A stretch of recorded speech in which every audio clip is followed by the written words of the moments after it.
Hey, good morning, you all. God bless you. Thank you so much for watching.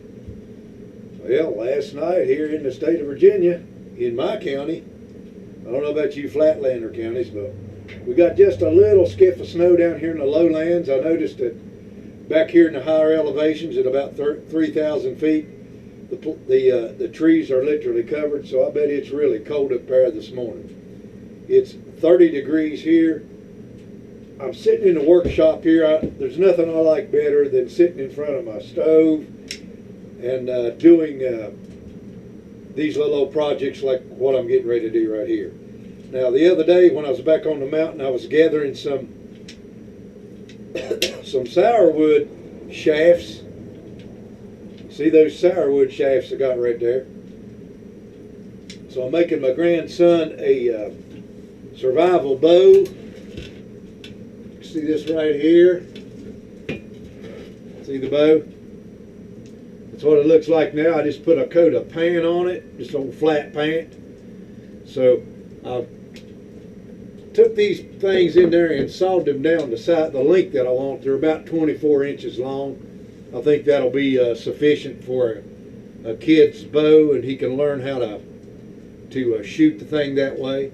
But anyway, today I'm going to show you guys how to size these things, and just basically how I go about getting them down to the right size. All right, so we'll do a close-up here so you all can see it that way. And all right, you all, check this out right here. We're going to make these things 0.375, okay? And once I size them down to 0.375, they will shrink just a little bit more, and they will almost be the size of this arrow right here, just a little bit bigger than 1/4 of an inch. That's one of my carbon arrows that I shoot with my longbow. Okay. Now here's something, you all, that I designed. I personally designed that there where I used to work, because I used to work in programming. I programmed a computerized machine that was a laser, okay? And you just make programs, and you can make anything out of metal you wanted. So I actually designed this, and then I had a friend of mine who worked there at that time in that particular department, because I'd already went to the maintenance world. He just burned that out for me, okay? So that's what that looks like. So we're going for this size right here, the initial size. So what I had him do was make scrapers the size of the shaft that you want, any size that you're looking for, okay? So here's the size we're going for right there, okay? But I've also got a hole there so that we know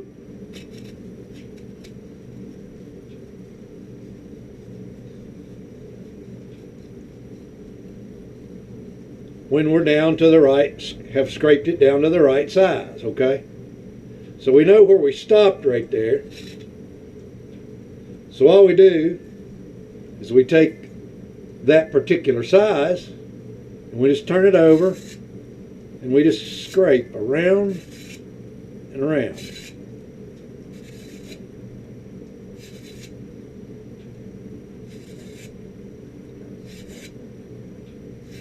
And this just sort of takes the guesswork out of it, you guys.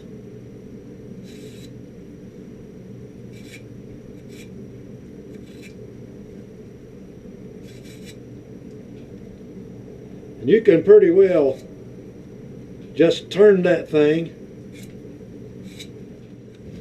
Now you all, obviously you guys can't make one of these, okay? But you can make a single sized one if you want to. Let's say that you just want that particular size right there. Just take you a piece of, this right here is 16 gauge metal right here. No, this is 14 gauge, okay? 14 gauge. Just take you a drill bit the size that you want. Drill you a hole in it. You're gonna make the size hole that you want. Then you're gonna put another hole in it so that you can make this scraper. Just simply take a hacksaw and cut that hole in half, and you've got the very same thing that I've got right here. And you can actually put your handle on it as well. Okay. But it's just as simple and easy to do as pie.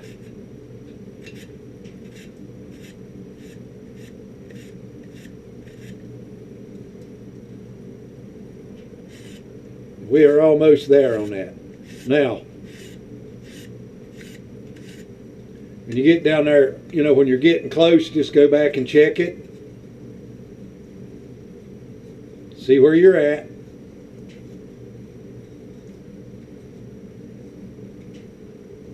And believe it or not, back in the old days, when they wanted to make wooden pegs, they would take a metal block. And these weren't, of course, they weren't perfect, but they would just take if they were going to make pegs like they were going to drive into a log cabin, they would drive pieces of wood through a hole with a hammer and make those pegs.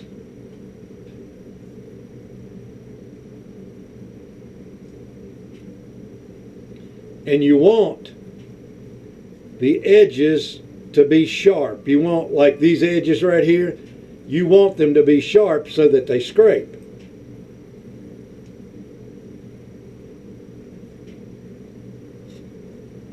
Like I say though, this thing right here will dry out some more because we're not going to put the feathers or the arrow heads on them today. They will dry out more, okay? So let's take another one here, a bigger sized one.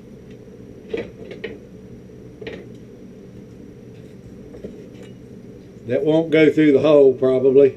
No, yeah, barely will. So we can see that right there is going to stop right along there. So just take your scraper.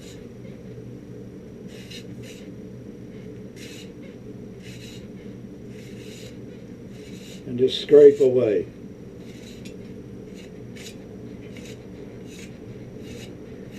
When you do that, your arrow will be the same size, hopefully, the whole length of it, okay? If you try to eyeball that all the way through there to the same size, you just ain't going to be able to do that. All right, you all?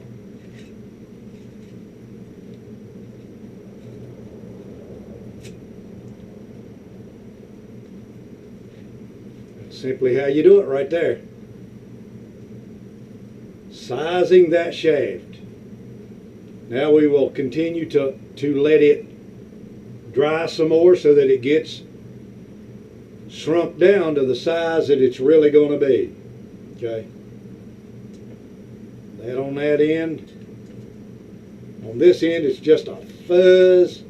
Probably the size that it's going to be after it's shrunk, okay? It's pretty simple to do. Now what you can do, if you got like one of them survival kits, that people make up, you could just make the one size arrow. That's all you're going to have, right? You just make you one hole in a piece of metal and one scraper with a handle on it, and then you would have a way to just scrape them arrows down really quick, get them to the right size, and get them made so that you can get them back out there in the field and get you some game with it. Now, you all in the past, I have went down to the hardware store and just bought dowels the right size to make arrows with. But did you know that a dowel goes through a machine that just shaves that thing right out with the grain and cuts through the grain, and those things will break? I've had them things hit a tree and that shaft just break right straight into in the middle. In other words, it's just like you sliced it off.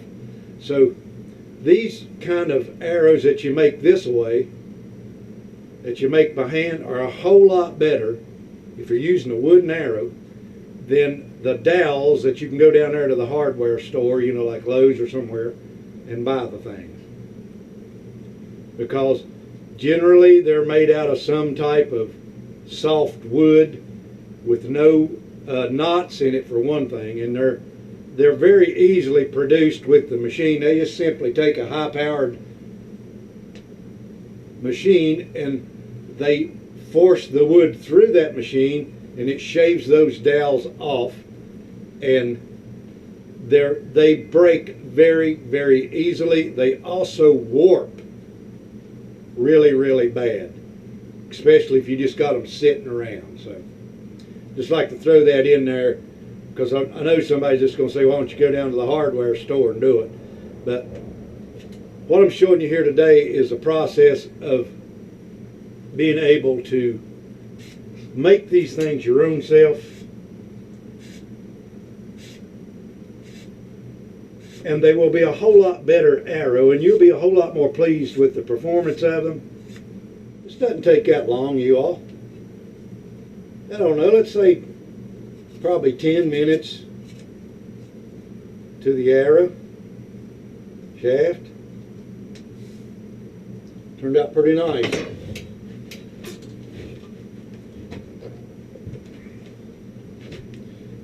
Here's the coonskin that they're going to go in, you all. So I need to go ahead and once I get these arrows made, I need to go ahead and make that right there into a quiver for the arrows. I think that's going to look pretty nice. See what they do look like in here.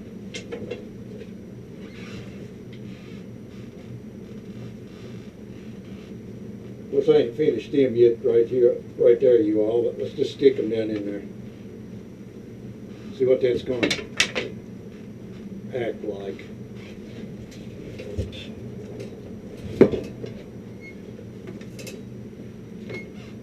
Well,